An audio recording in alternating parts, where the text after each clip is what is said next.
บายดีคลิปนี้จะมาแนะนำวิธีการสมัครเป็นสมาชิก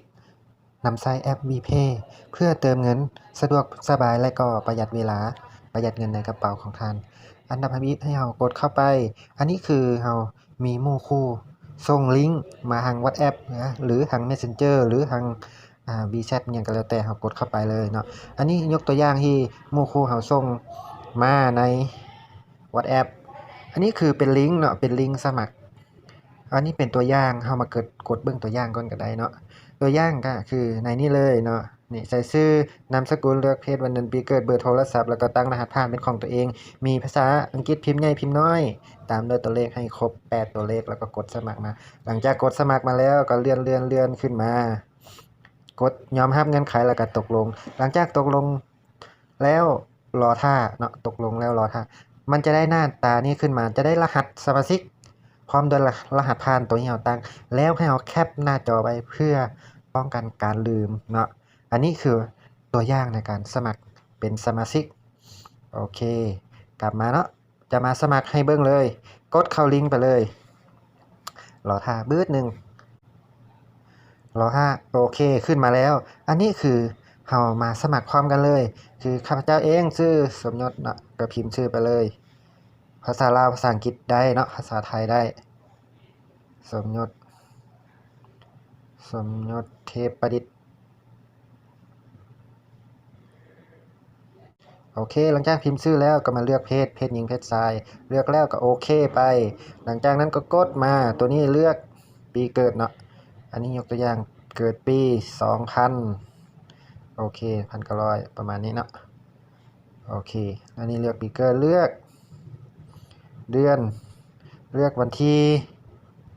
เลือกตัวใดก่อนก็ได้เนาะเลือกวันที่2สำเร็จกดโดนไปเลย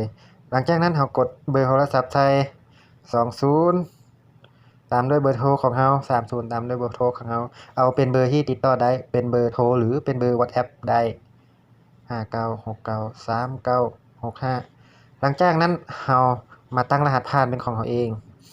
ชื่อสมยศก็จะตั้งSY เนาะสมยศแหน่สมยศตั้งใส่ชื่อเลยแล้วก็พิมพ์ตัวเลขใส่99ให้มันครบเนาะหรือว่าเกิน8ตัวก็บ่เป็นหยังขั้นต่ำเป็น8ตัวหลังจากนั้นกดสมาชิกเข้าไปสมัครสมาชิกอันนี้เป็นเงื่อนไขต่างๆเขาก็เลื่อนขึ้นมาหรือจะอ่านก่อนก็ได้เนาะบ่เป็นหยังแล้วก็รอท่าตอนนี้ถือว่าแล้วหลังจากที่สมัครสำเร็จแล้วเราก็แคปหน้าจอเพื่อการลืมอันนี้เป็นรหัสผ่านของเรารหัสสมาชิกที่เราได้ตัวนี้เป็นรหัสสมาชิกของเรา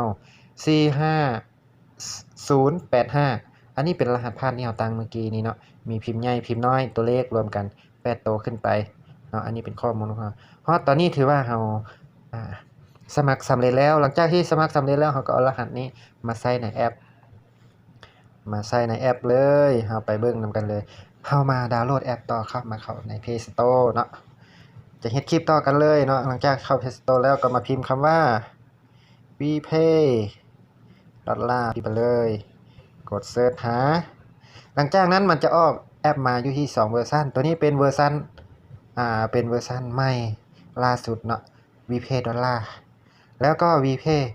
Lite ตัวนี้สำหรับโทรศัพท์รุ่นเก่าเวอร์ชันเก่าก็สามารถติดตั้งตามความเหมาะสมถ้าโทรศัพท์รุ่นเก่ามาติดตั้งแอปเวอร์ชันใหม่มันจะช้าดังนั้นเขาก็มาติดตั้งแอปเวอร์ชันรุ่นเก่านี้ก็ได้เนาะเลือกเลยอันนี้ก็ติดตั้งเวอร์ชันรุ่นใหม่กดไปติดตั้งไปเลย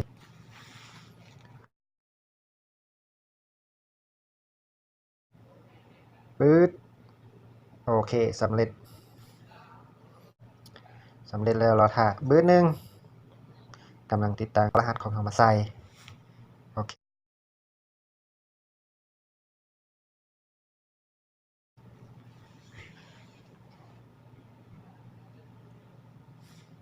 มาฮอดหน้านี้ก็กดอนุญาตให้เพิ่นบาทนึงเนาะหลังจากนั้นรอหาแอปดาวน์โหลดโอเคแอปเราดาวน์โหลดสมบูรณ์แล้วดังนั้นเราเอารหัสเมื่อกี้นี้มาใส่เมื่อกี้นี้เราสมัครมาได้รหัสที่45085แล้วก็รหัสผ่านที่เราตั้งเมื่อกี้นี้เป็น S ใหญ่เนาะ แล้วก็สมยศนี้ใส่ชื่อข้าพเจ้าเลย99กดเข้าระบบเลย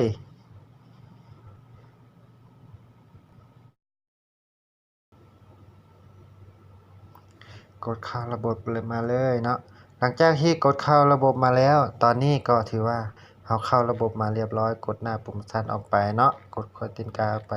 อันนี้คือหน้าตาแอปของเรา